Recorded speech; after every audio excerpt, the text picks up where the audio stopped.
Well, hello, 15th of January, and what a beautiful day. The sun is out.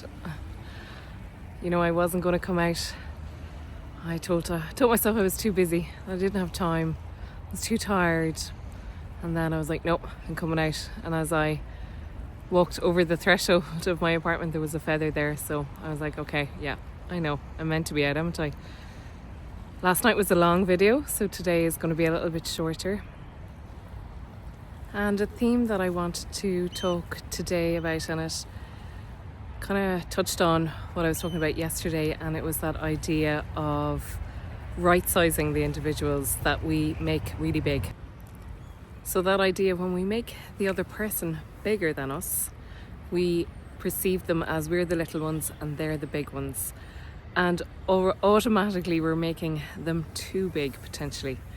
And that could be a manager, it could even be a job that you're applying for, where you have said to the other person, you're big, I'm little, and I'm not good enough. So taking back our own power is such a critical part of our confidence. I think I've had 2 trains, 1 walker, and the sun, and a badger's den or a fox den since I started recording. So the great outdoors doesn't always work for me. I think it's telling me to enjoy the moment. But for now, back to what I was talking about. This idea of right-sizing yourself in a situation. Making sure that you have not made the other person too big. The only people that are bigger than you are, let's say, your parents, your grandparents.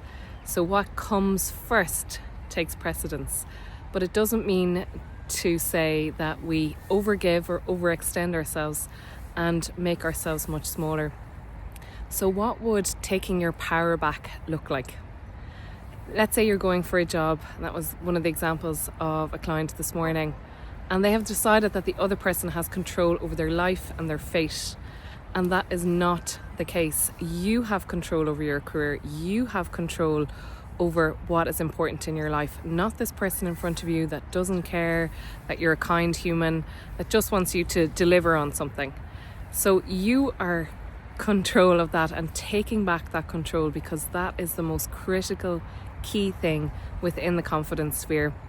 Not making the other person too big, right-sizing them, putting them in their place. And none of this is done vocally. This is done in your mind, in your heart, and your gut, where you spend a little bit of time imagining you beside them and the equality that there is, and you being in front of them. Sometimes it's better, sometimes when we are, side by side versus face on. Just feeling that in your mind, doing a meditation around that, making sure they're the right size and you have taken back your power. You are in control of your life and your destiny, and don't give that away. That's it for today. See you tomorrow.